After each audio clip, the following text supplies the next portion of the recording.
Still have a few people joining. We'll get started. I would like to welcome you all. My name is Lori Berman. I'm Vice President of Membership and the Development for the Small Business Association of Michigan. Thank you for joining us for today's webinar on smart marketing on a budget. We're excited to learn some essential tips for small business owners. Thank you for joining us. And our speaker today is a SBAM member, Ayesha Qureshi. Ayesha, say hello. Would you tell us just a little bit about your business? Yeah, good morning. So I'm the owner of Q-Line Media.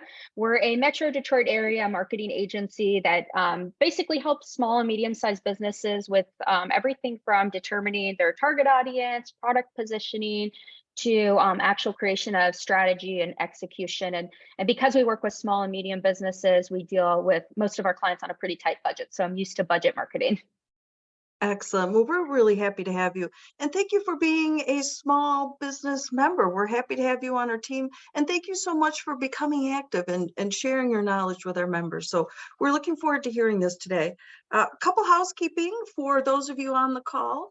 Ayesha will be sharing her slides with us. We will send those out later today or tomorrow with the recording of this webinar along with the slides. If you have questions, please use the Q&A feature here in Zoom. If you're on Facebook, please post your questions and we'll be watching those there as well. Also joining us today is Sarah Miller from SBAM.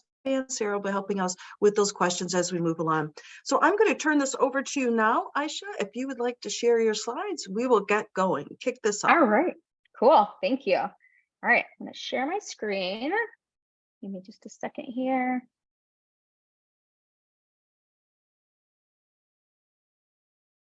All right, how's that look for everyone?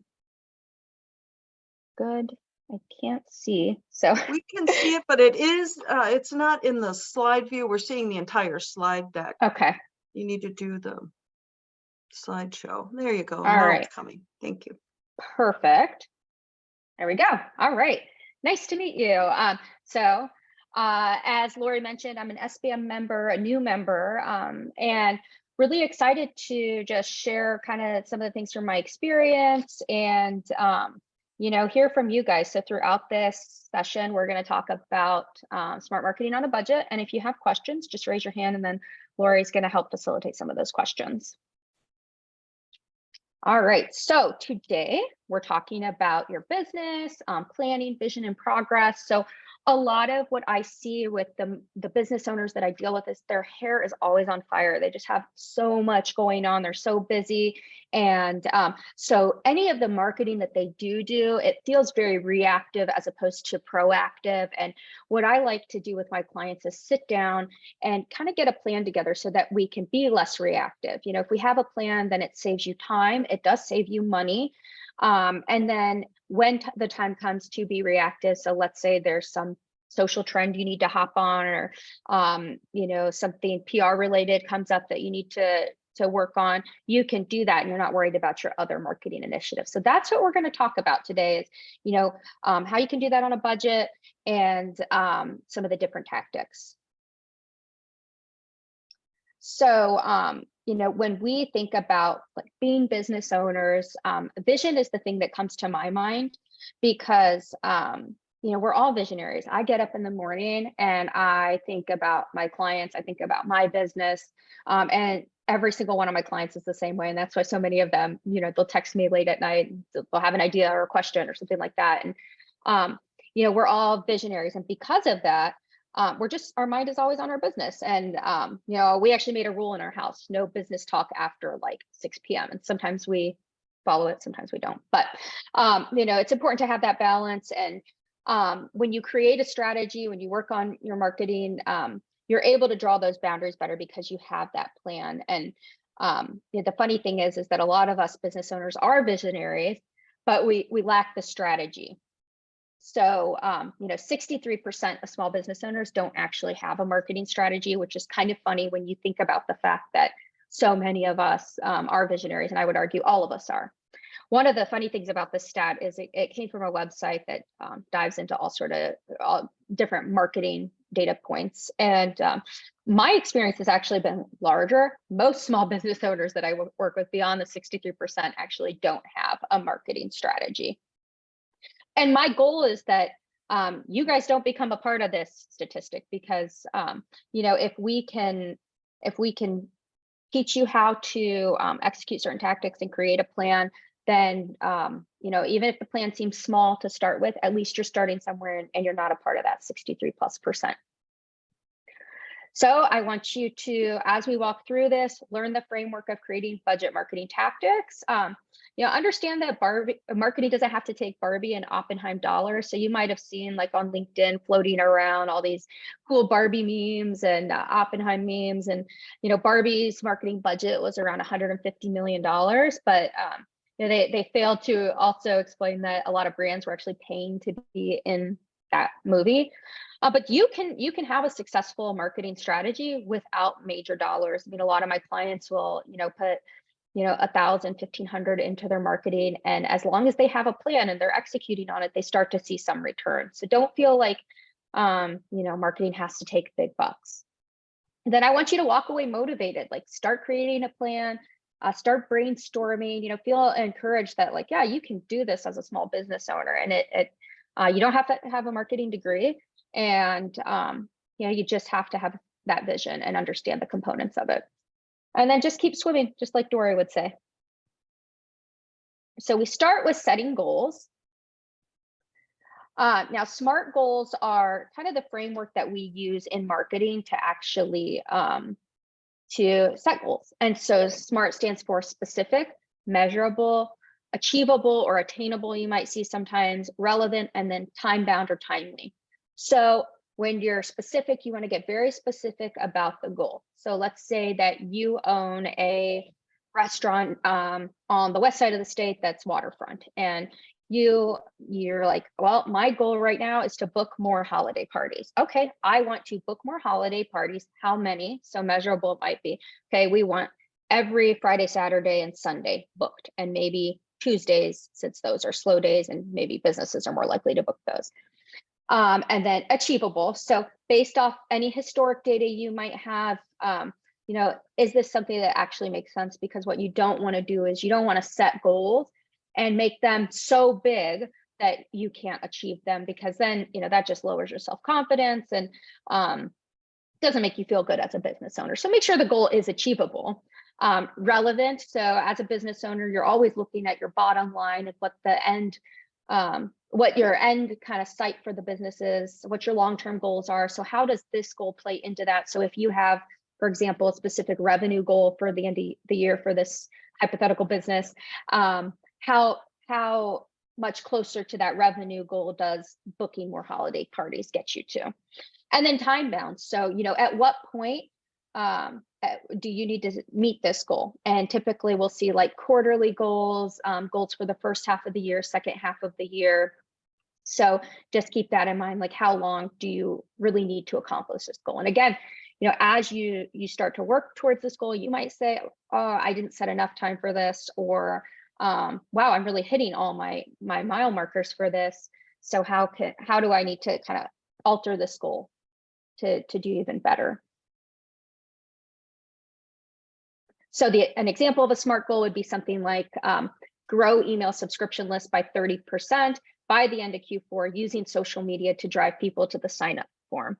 And then not SMART goal would be get more email subscribers. And, anybody can get more email subscribers. You can get 2 email subscribers, and well, then you met your goal of getting more email subscribers. But you want to really make sure that whatever goal you're setting, it does lend to your business's bottom line and your end goals. So that's, again, where the SMART framework comes into play. And I really like the SMART framework for even lifestyle related. If you want to exercise more, if you're planning to run a marathon, or if you just want to take a 20-minute walk every day, something like that. But it's great for lifestyle related goals too, which ultimately do play into the success of your business. That's a whole other topic. All right, so SMART goals are your roadmap to success. They're going to tell you, hey, am I on the right track? Am I pacing at the right pace? Am I getting to the point where I need this business to be And they kind of give you something to reflect back on. And if you're not on the right road to success, then you go back and reevaluate your goals. So then we dive into, we have our goals. We need to know our target audience before we can start marketing to people. And one of the things that I always talk to business owners about is that target audience research does not have to be complicated. So it doesn't have to be, like a 45. I have one deck that I created for a totally not small business client. It's the 80-page deck of, target audience and competitor research, but it doesn't have to be like that. Small business owners can literally create a spreadsheet that has 3 rows or 4 rows and, lists kind of the personas and what their motivating factors are. So it can't be everyone because, you can't be everything to everyone. If you're everything to everyone, then you're really nothing. So when it comes to creating a target audience persona, and I recommend businesses create 3 to 5, it depends on the business, but you will look at like demographics, so age, gender, location, but you don't want to stop at that because when you think about demographics, if you're talking to a 25-year-old single mother in Detroit who everything falls on her, well, she's going to have different motivations and pain points than a 25-year-old stay-at-home mom in Detroit. So that's where psychographics come into play. What are their interests, their values, their lifestyle? What motivates them? What do they like? What don't they like? So some of that kind of plays a big role also when it comes to like targeting ads on Instagram or Facebook, TikTok. TikTok actually has extremely in-depth interest targeting options for their paid ads. So that's definitely something you want to pay attention to. And then buying behavior. How are they making their purchasing decisions? What influences them? And how do they want to hear from you as a business? So an example target persona for an organic skincare product might look something like women 25 to 45, urban and suburban areas. And then the psychographic part, which is very important, is health conscious, environmentally aware, seeking natural beauty solutions. And then pain points, well, they're concerned about their skin health. They want eco-friendly products. They want anti-aging solutions for fine lines and wrinkles. This audience is research driven, so they're influenced by online reviews and recommendations. So that kind of tells you, okay, we need to get some customer testimonials and maybe do some like influencer videos of people using the product. And then communication preferences. So they're going to be active on social media and like to hear from you through email. Oh, why? So target marketing or creating your target audience, it's definitely not like the sexy part of marketing that people like. It's not putting together a cool campaign or pretty graphics or a nice website, but it's really the backbone of your marketing because it's going to help you craft messages and campaigns that resonate with your audience. And that goes back to budget, and that the more on point you are with your messaging and the better honed your audience targeting is, the more money you're going to save.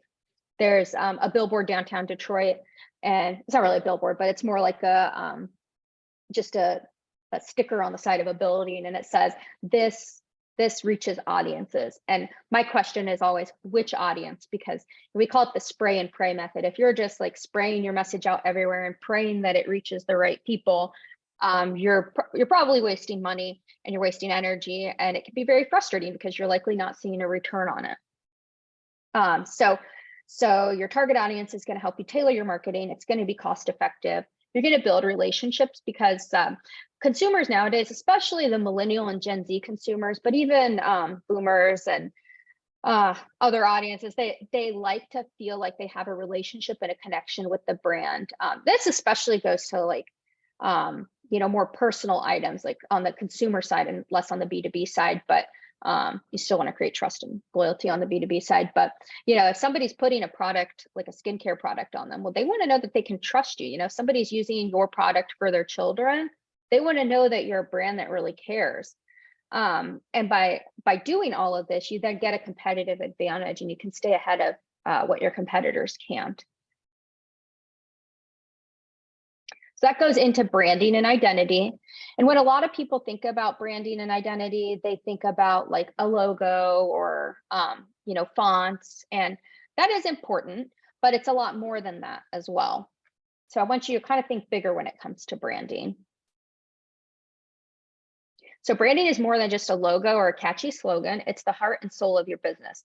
It plays a fundamental role in shaping your marketing strategy and how your audience perceives your brand. So your branding is how you want people to think of you. And then you show them that through your actions.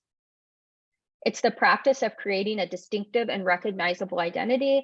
It does encompass the visual elements that I mentioned, so logos and colors, and then messaging and the tone. So like, how do you talk to your audience? Are you, if you have a baby care product, are you warm and friendly and probably a more feminine tone? Or, are you selling dirt bike accessories? It's probably going to be a little more like gritty and aggressive maybe, but, however, whatever your audience is and whatever product you're selling or service you're selling, you want to make sure that your messaging aligns with that, your logos and colors, so that you're very cohesive and put together. And that doesn't have to take a lot of work or a lot of money. So what components contribute to branding? Identity and differentiation. So who you are, what sets you apart. So working on creating that unique identity. And even if you're a business that's been around for 30, 40 years, and you've never done anything like this before, but maybe you're trying to target new customers, like maybe you've had a loyal customer base for, the past 30 years, and you're trying to bring new people into your funnel. This identity and differentiation is going to play a huge part in that. And then trust and credibility. So building trust with your audience, like I talked about. Creating a sense of belonging and loyalty through an emotional connection, consistency. And when you have like a brand book, which again, doesn't have to take a lot of money to put together, but that helps save you tons of time when it comes to putting together assets and copy for whatever campaign you're trying to execute, because you already know the font you're going to use, the colors you're going to use, and the general tone of whatever you're trying to say. Value and pricing. So you can actually command higher prices if there's a higher perceived value for your products or services. It doesn't mean that you can deliver a crummy product or service for higher dollars just because you have great messaging, because eventually customers will catch on. And that's where, being honest and trustworthy and credible with them plays a huge part. And then recognition and recall. So one of my favorite stories is Robitussin, which of course is a big brand, but they had a long time ago, they had a campaign where there was a little frog talking to his dad, and the little frog was sick. And he says to his dad, "Dad, I have a me in my throat, like a frog in my throat, but me in my throat." And then the dad brings Robitussin over. But I literally think about that campaign like when my kids are sick and I have to give them Robitussin, because it's just so memorable. So benefits of branding, we're looking at customer loyalty, the competitive advantage, brand equity, and then growth, so that you continue to attract new customers and expand your reach. A lot of times I'll talk to businesses and they're so busy, like especially like construction businesses and e-commerce businesses, but they recognize there's a need to continue to bring people into the funnel. So attracting new customers, expanding your reach will be a huge part in growing as a business. All right, so now this is like the more fun stuff of building your marketing on a budget. So storytelling. The stories are connective. We all have a unique ability to forge an emotional audience. So I just talked about that Robitussin story, but people love to hear stories. And like when you go on Instagram or Facebook, the posts that tend to have the highest engagement tend to be the ones that are more story oriented. Stories are relatable, so they make people feel like they're connected to you. People love, characters, conflicts, and resolutions. And then when a potential customer does feel like they can relate to you, they tend to engage with you more. They're memorable. So facts and figures can fade, but stories do stick. And so that's something to think about, like as you consider building out your marketing, especially if you are starting to focus on holiday marketing, which I hope you are if you are really any business. But think of customer stories of how your business might have positively impacted customers last holiday season, and see how you might be able to weave some of those stories into your new marketing campaigns. And even if you've had past marketing campaigns, maybe you can refresh those with current stories. So people are 22 times more likely to remember stories than facts and statistics, which I do recognize that this is a fact and statistics, so you might not recognize it. I probably should have put a story to this one. So this is a little bit of a case study. This is not a client of mine, but I thought it was a good case study to include. So Jenny's Splendid Ice Cream, it was a small company based in Ohio. Their ice cream is like $12 a quart. So it's pretty pricey, or sorry, a pint, $12 a pint. So pretty pricey, but it's known for high quality ice cream flavors. The woman that created it has like a James Beard Award. And so their whole approach to their marketing has been storytelling. So they talked about the founder's journey and how she got into creating the company and her ice cream flavors, and then the ingredient story. So we use high quality, locally sourced ingredients. We partner with local farmers, that kind of thing. So they want to create a sense of like community and authenticity. And then each ice cream flavor has a story behind it. So it might be something inspired from your childhood or a local ingredient. They have a tiramisu flavor that like looked really awesome, and the story behind it was super cool. But they weave that throughout all of their marketing, and that doesn't require you to hire an agency to brainstorm these stories. These are just coming from the founder's experience. So keep that in mind, that as a business owner, you do know your business. And so you can collaborate with anybody you work with, whether on your team or an outside agency, to share your knowledge, because that's something I always tap into with the people I work with is, tell me what you know about your customers. You might not have it written down. It's probably all up here, but you know your customers. Now, content is going to be now where you take your storytelling and you weave it into content. And this is going to be the biggest bang for your buck. And if you walk away from this webinar with anything, it's that I want you to do some form of content marketing. It doesn't have to be crazy and over the top. So content is the cornerstone of successful marketing strategies, and particularly budget strategies. It's the art of creating valuable, relevant, engaging material. You want to bring people in, and then you want to keep them on your site. And more importantly, you want people that will actually buy from you to come to your site. So again, that's where creating content that actually speaks to people's pain points and understanding that target audience of yours is going to come into play.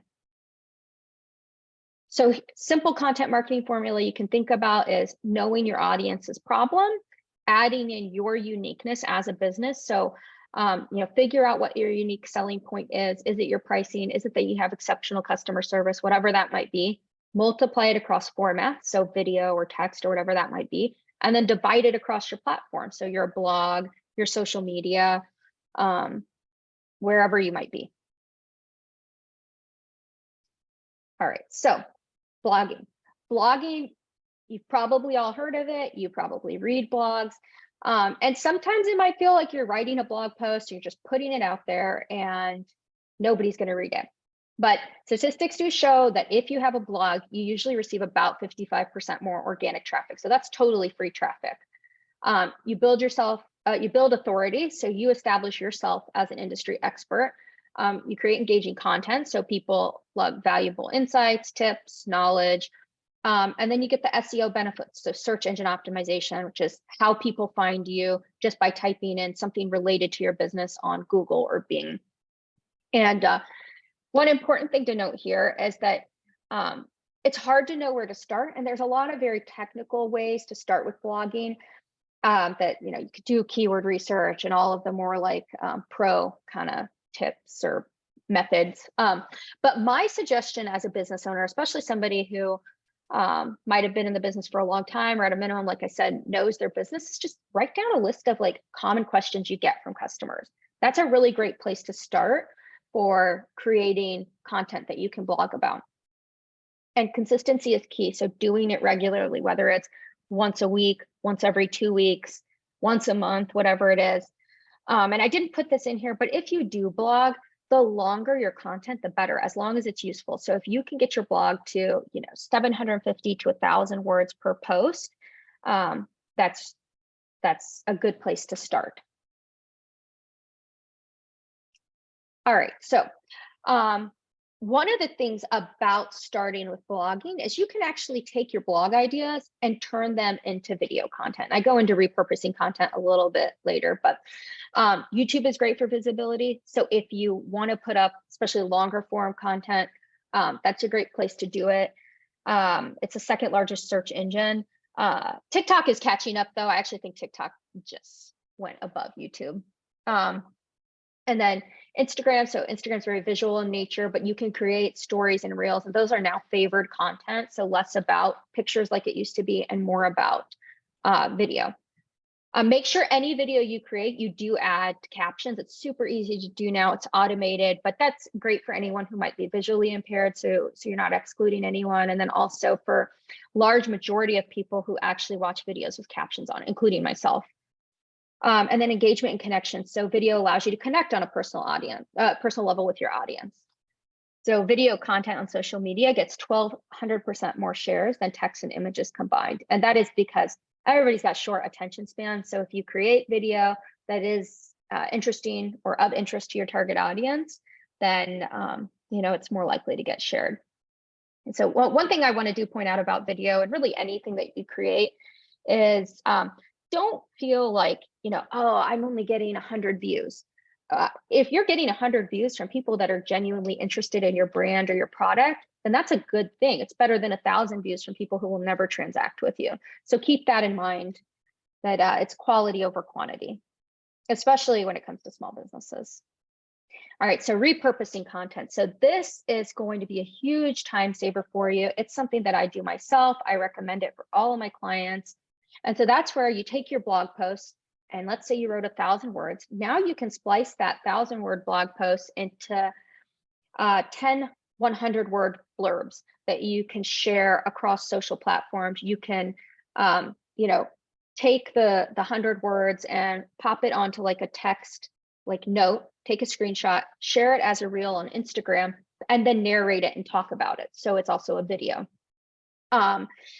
You can add these to like podcasts. If you want to create a podcast, you can create infographics, and infographics are one thing that I say they can take a lot of time, and they usually require a graphic designer, but they're a great content piece. And then different audience segments prefer different content pieces. So let's say you have that 1,000-word blog post, but one target persona might be interested in one component of it.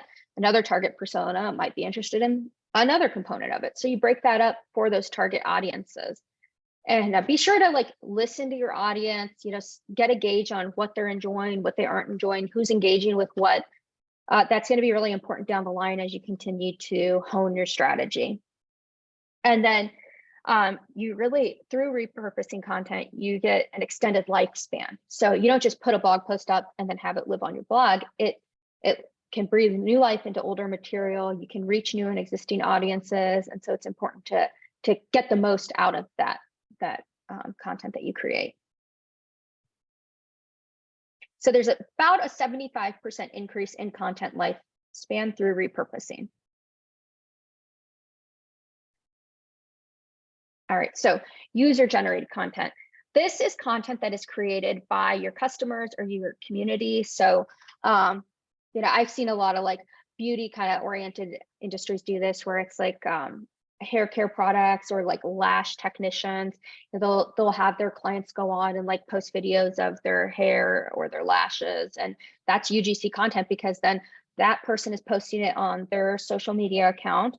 They're getting likes and shares, and then as long as you have permission from that user, and typically people are pretty happy to share the content, you can take that and share it across your platforms. Look at this happy customer. She loved her lashes. They love their hair. They're wearing this t-shirt of ours, whatever it might be.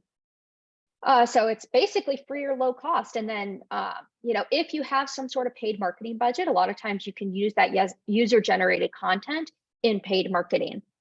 And typically you'll see about a 29% increase in web conversions through UGC because it feels authentic. That goes back to knowing your target audience and connecting with them. And then when people create content for you, vouching for your brand, it feels genuine. And then people who haven't transacted with you yet kind of get that sense from that user's experience. So you can see here, this watch company, which is now a very large watch company, but they started small. They relied heavily on user-generated content and still do. So some ideas for UGC creation, contests and giveaways. So if you have a product or even a gift card to like a restaurant or something like that that you want to give away, you can organize something like that. Hashtag campaigns, so creating some sort of hashtag that's affiliated with your brand. And then if a person buys from you, ask them to use that hashtag when they post. You can put like Google alerts that will alert you about like your name or hashtags like coming up about your business, so that you don't even have to be on the search for them. You're just alerted. On Instagram, you can like follow certain hashtags. So one that I would suggest following is your brand name, and then any like hashtags created uniquely for a campaign or your business. Product reviews. So this is huge, especially Google. Google reviews are massively important. And what I would suggest is asking your customers, because customers don't always know, like, oh, hey, a review is helpful to this business, and that can be powerful. So ask happy customers for reviews, and then always respond to them, even if they're positive or negative. And if there are negative reviews, create a plan, kind of like an escalation procedure to how are we going to respond to this? Because you can respond to a negative review and you're done after one response, the customer's happy, problem solved, whatever it might be. Or it can turn into a really, really long conversation that doesn't look good to other customers. So my suggestion is always have a plan in place on how to escalate negative reviews.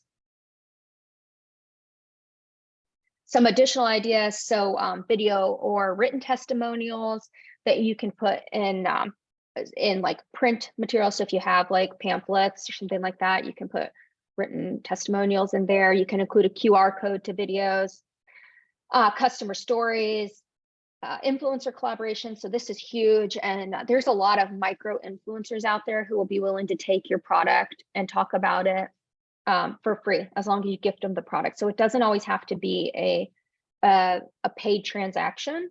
And you can just find people who are aligned with you, make sure that any of the content they put out aligns with your brand's values and ethos, because as an influencer, they can say whatever they want, but you don't want your brand associated with something that doesn't align with you. So if you're going to do some sort of influencer collaboration, make sure that the influencer you work with has good engagement on their posts. Work with micro influencers. Don't focus on the people with 100,000 or 1 million followers. Small but engaged audiences are important here. And then ask and make sure that you can repurpose that influencer's content for your own use. Ask for feedback. So create a feedback loop between you and customers to understand what they need, where they're happy, where you might need to make some changes. Feedback is a gift in all senses. So definitely embrace that kind of mentality. And then when, let's say you put a post on Instagram and you're asking for feedback, engage with it and be empathetic, and whether it's positive or negative. Feedback is, aside from UGC creation, feedback is something that if you have a business where you have salespeople, whether at a counter or out in the field, like if you're a pest control business or air conditioning, HVAC, make sure that your guys and girls who are out there are listening to the customer and then feel comfortable to bring that feedback to you. And then user success stories. All right, so you have your UGC, you have your blogging, your videos. Now it's time to distribute those across marketing channels. And there are a lot of marketing channels out there.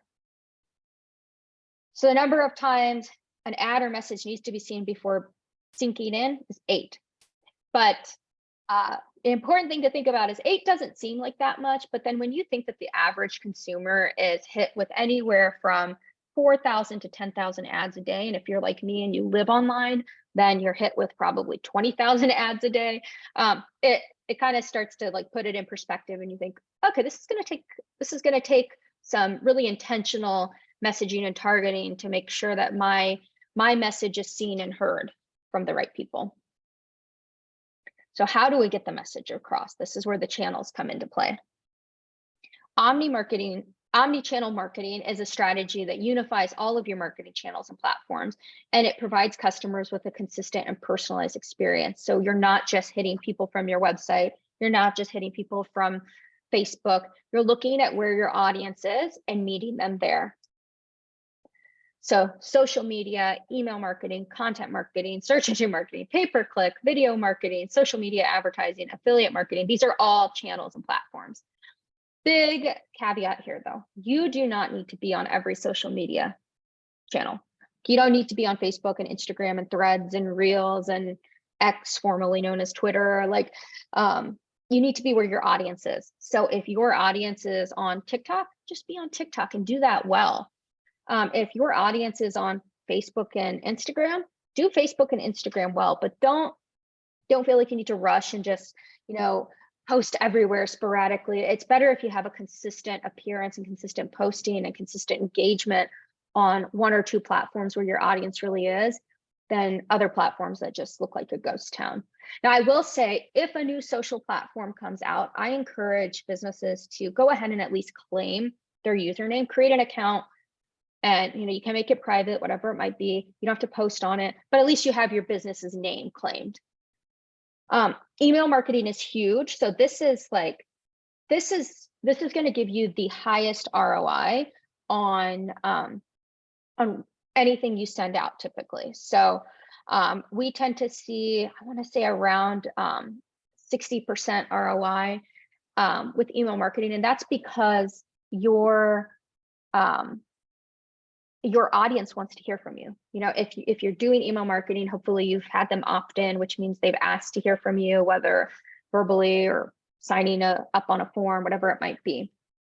Content marketing goes back to the blog and repurposing it, and other types of content as well. Pay-per-click is something that it really depends on the business. Sometimes I recommend it, sometimes I don't. If you're going to be paying, $30, $40 a click, which some high value keywords, you will pay that much and sometimes even more, then maybe it's not going to be worth it depending on your audience. There could be more affordable ways to go, but something to keep in the back of your mind. And I will say TikTok advertising, especially for consumer goods, is from what I've seen with my clients and read from other people, pretty high return on investment and low effort. I mean, those UGC videos you create or you get can be used to promote on there. So I want to talk a little bit more on email marketing, because this is something that I really do encourage everyone to do. It's as simple as putting a sign up form on your website, or if you don't even have that yet, at least asking customers, hey, do you want to hear from us? Just put your email right here, write it down, and we'll add you to our list.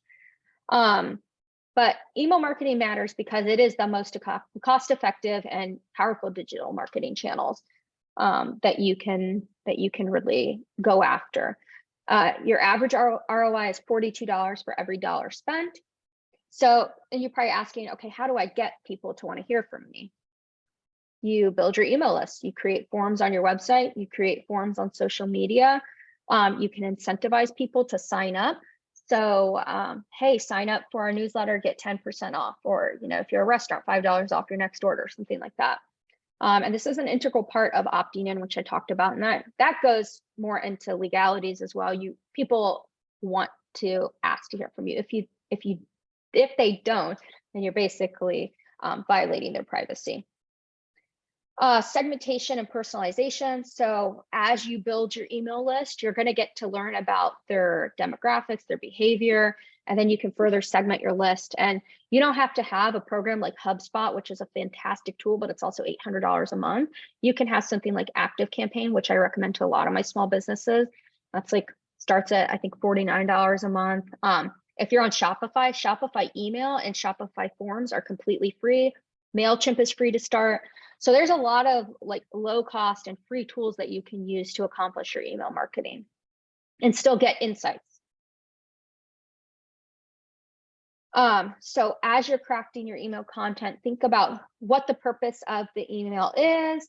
Are you promoting a new product? Are you announcing a sale? Whatever it might be, use clear messaging.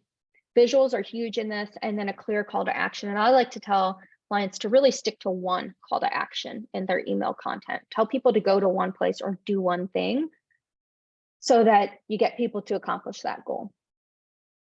If you are in e-commerce or service-based industry, there's a lot of automated campaigns that you can create that you basically, you create, you set up the rules, and they just run. And then you can go and see how they're performing and make tweaks over time. So like a welcome series, if somebody either signs up to hear from you, you can create a welcome series that starts with like, hey, here's a welcome to our community, here's a discount. And then the next one is, here's some of the things you'll find, come follow us on social media.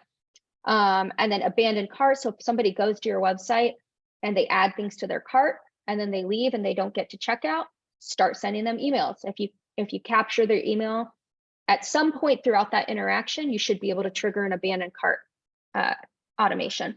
And then abandoned checkout is even further. So they start checking out, but they don't finish, which is a common issue on e-commerce websites. And then once you start sending these emails, you want to constantly evaluate them. So you look at email metrics like open rates and click-through rates, conversion rates, and keep in mind that a conversion doesn't have to mean a person is buying. A conversion could mean they signed up for a webinar like this, or they submitted a form, whatever it might be. But it doesn't necessarily have to be a paid transaction. It can be something where they're just taking an action with your business that you deem valuable. And as you go through this, you're going to see what people engage with and where you can improve. But just keep the mantra of listen to your audience and continually be improving, and your email marketing will get better with over time. So this is a more technical aspect of email marketing, and I just want to touch on it quickly because it's really, really important. So first of all, don't cold email, especially from like your domain, because that can totally wreck your domain and cause you to get blacklisted. But there are technical setups required for email marketing that keep your website safe and your domain safe, your sender reputation safe. There's a free tool here called redshift.com where you can go and make sure these are configured correctly. If you've never heard of this or haven't configured it, chances are it's probably not configured. And before you do email marketing, you want to make sure it is. But they're called DMARC, DKIM, and SPF. So DKIM is basically putting your unique signature on an envelope and making it harder to fake or tamper with. DMARC is a traffic cop for your email. So it tells email providers what to do with emails that don't pass DKIM or SPF checks, like sending them or sending them to the spam folder or rejecting them. And then SPF is like a guest list for your email party. So it helps email receivers check if an email is invited or just a crasher. All right. Now, metrics and analytics, this is also kind of getting into the weeds, but it's something I want you to think about as a business. And even if you start out with like very basic metrics, it's important that you start to establish some sort of baseline for your business so that you can grow from there. Because marketing doesn't stop at execution. You can start to, post and create blogs and repurpose your content, and you're doing all the right things, but you need to be able to track and make sure that that you're headed in the right direction. If you're not, use the data you have to kind of shift. So some of the metrics to track, or at least, keep a pulse on. You're not an expert marketer, but maybe you're hiring somebody. If you hire somebody, make sure they are reporting to you on these. That's your right as a business owner to understand what somebody's working on for you. So website traffic is going to be like visitors, page views, user behavior. Google Analytics is completely free and recommended. Make sure you have it on your site. Even if you're not ready to start looking at data, have Google Analytics on your site so that it's collecting data, because then you might get to a point down the line where you're ready to start and you already have that to look at. Conversion rates, I talked a little bit about that, but people taking a desired action, whether it's filling out a form or making a purchase. Return on investment. So, how much revenue is your marketing campaign generating? Click-through rate, the number of people clicking through on maybe a blog post that you're putting out or something in your email marketing. Customer acquisition cost. So how much does it cost to actually get a new customer? Customer lifetime value. That's going to be what's the value of a customer throughout the course of them doing business with you. social media engagement. So some people might call these vanity metrics, but I think it still gives you a good place to start, where you're seeing who's liking your post, who's commenting, who's sharing, those sorts of things.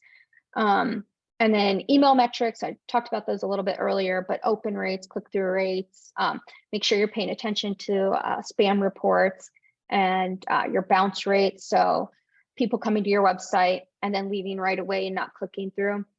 Now, bounce rate is also an email metric, where how many of the emails that you send are coming back to you. And you want to make sure that stays low too, because if you're sending out a lot of emails, but a lot of them are bouncing back to you because the email address doesn't exist, or they didn't opt in and they reject your email, whatever it might be, then your IP address is gonna get blacklisted. And then churn rate. So that's gonna be the rate at which customers stop using your product or service. And sometimes, you get to looking at churn rate, that's where you decide, okay, is it worth letting this customer go? Or is there a way that we can re-engage them with our business and try to bring them back into the fold again?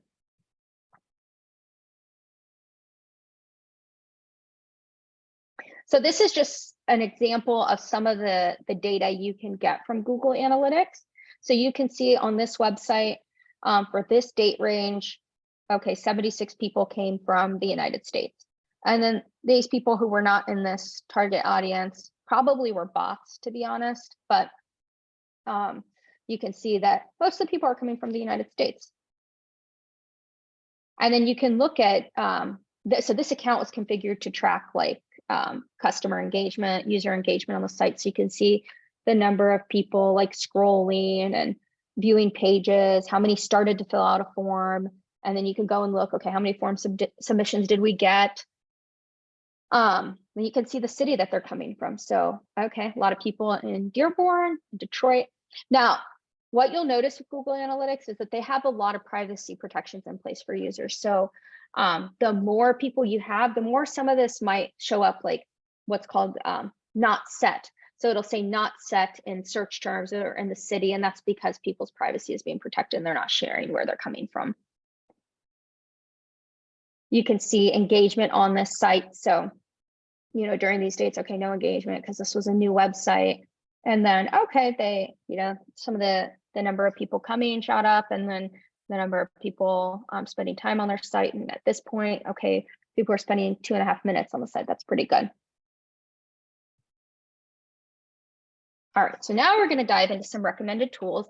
Now, most of these are completely free.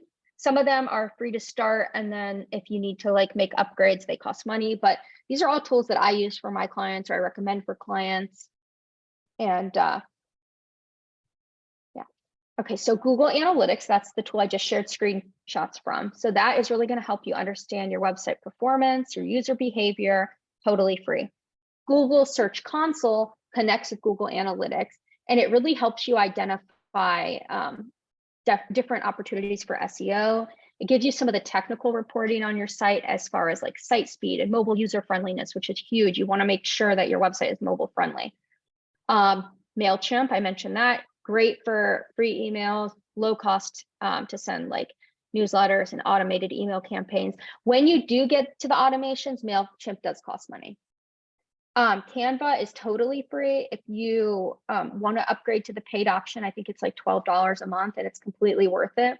It's great to basically take a template and customize it as needed. So for example, I had a graphic designer create in Photoshop for me a few blog featured image templates. Well, then those templates now can be put into Canva and just easily replace the text or the image, so that graphic design aspect was handled by an expert, but then the actual like day-to-day use of those templates doesn't have to be handled by that person. So there's less back and forth, less time, and makes it easy to just get done quickly. And Canva has a lot of pre-made templates for everything from TikTok post, Instagram post, to blog featured images, even infographics. So, I mean, it's just full of options, and again, totally free. What I will say is if you use a Canva template, make sure you customize it with your brand colors and fonts and that sort of thing.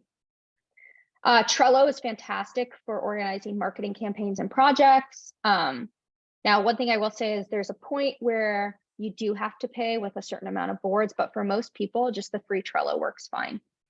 Google Keyword Planner. So this is where you can go in. You do need to create a Google Ads account, but just because you have a Google Ads account doesn't mean you have to pay to run Google Ads. You can use the free research tools on it to actually figure out, keywords for SEO. And if you decide to do pay-per-click, then pay-per-click advertising.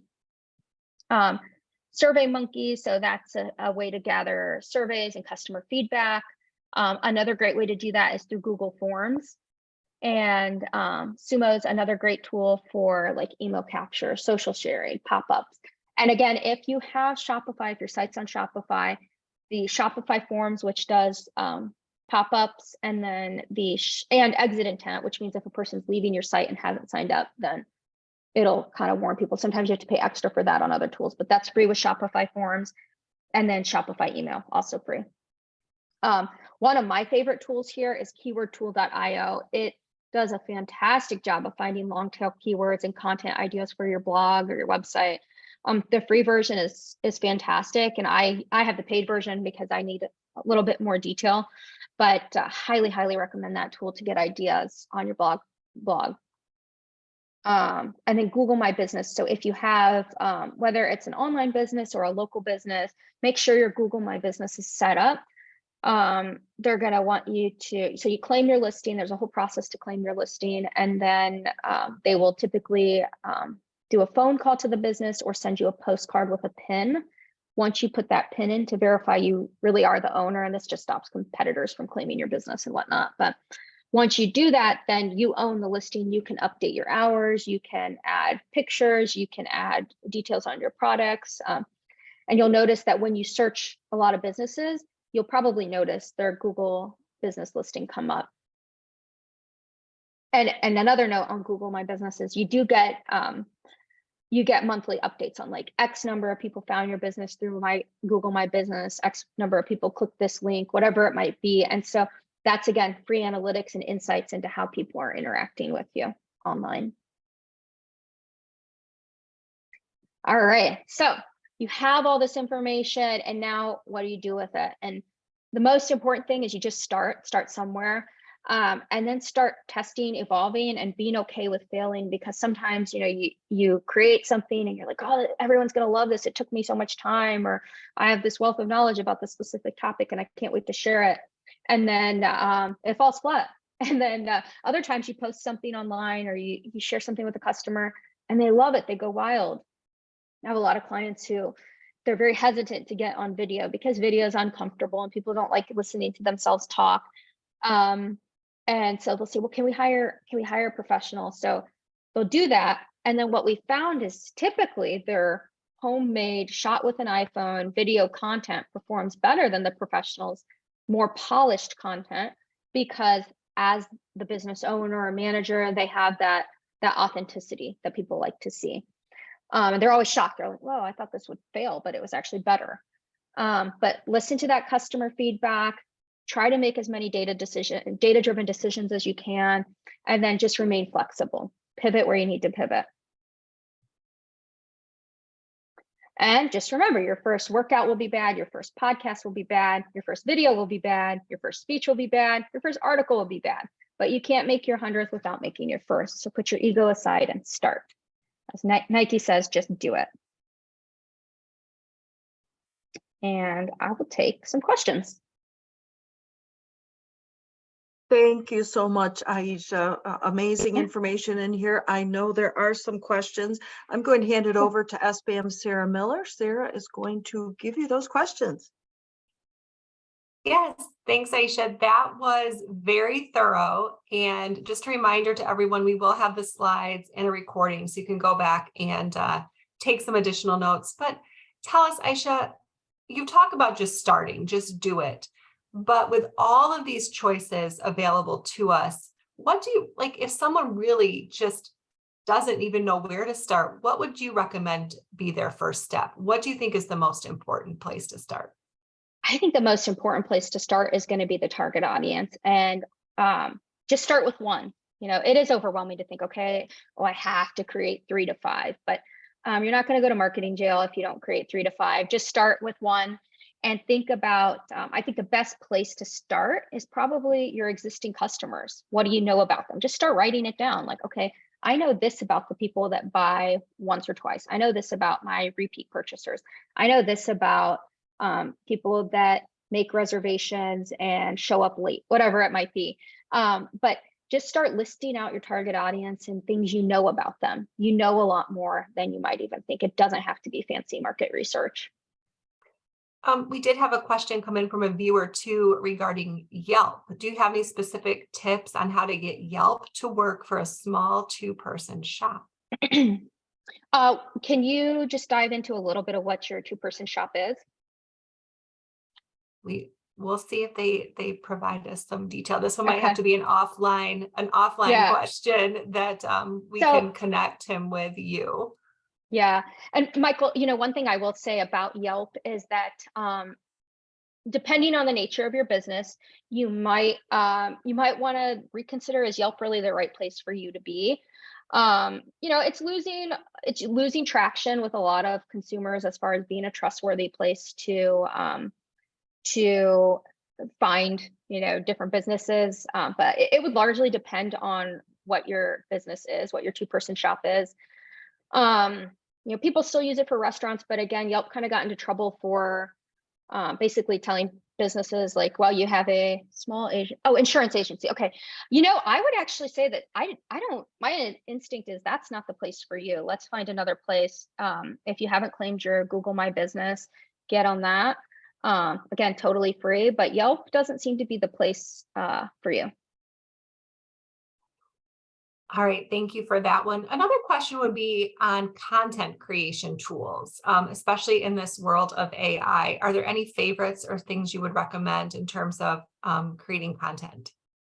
Yeah, so AI is something that a lot of people get scared about and they think it's going to take their job and whatnot. But I actually tell my clients, like, use AI to your advantage. You can use it just as an example. So let's say you're listing out frequently asked questions from people that you existing customers, and you have this list. You can go into like ChatGPT and take those, like one of those questions, and maybe it's okay. Maybe in the case of the insurance agency, maybe somebody asked him, how long does it take to file a claim? Something like that. Well, go into ChatGPT, say, I am a small insurance agency in Northern Michigan. I serve XYZ, whoever your target audience is. And one of the most common questions my clients ask me is, how long does it take to file a claim? What are some related questions that these customers might want answers to? And it'll spit out, 10 or 15 different questions that you can then continue to generate content off of. So don't be afraid to embrace AI. There's also AI image generation. So Canva Pro, I'm not sure if it's on the free version, but Canva Pro, again, $12 a month, has, and I don't get paid from Canva, FYI. So I just love it. I think it's a great tool for businesses. But they have an AI image generation tool, actually, where you can go in and say, create a graphic that looks like blah, blah, blah, blah, blah. And you put in the color components and kind of what you want the visual elements to be. And then it spits out some great options that are custom for what you're asking. Nobody else is going to have it. It's AI generated. And you can use that across your different social media platforms. And then again, I think getting customer feedback is another great way to do that content generation and getting some ideas for it. And I will say keyword.io, that tool, fantastic. I wrote that down, so I'm not familiar with keyword.io, but I'm going to go check that out. Another fan of Canva, though, here. We use it at SBAM, and for the price, you really can't beat it. My big tip with Canva is just building out your brand in Canva so that it has that consistency across all of your creative. Yeah, 100% agree. Yeah, I don't think we have any other questions. We appreciate you being with us today, Ayesha. Happy. Wrap it up here. Thank you. Okay. Great questions. Yeah. Ayesha Qureshi, founder of Q-Line Media. Thank you so much for being here today. Thank you to all of our guests. As Sarah mentioned, we will be sending out the slides and the recording to you all. Ayesha, last remarks before we go. No, that's it. Good luck, and just do it. Don't feel like everyone's doing it better than you. Just do it. Love it. Thank you. Thank you, everyone. All right. Thank you. Bye.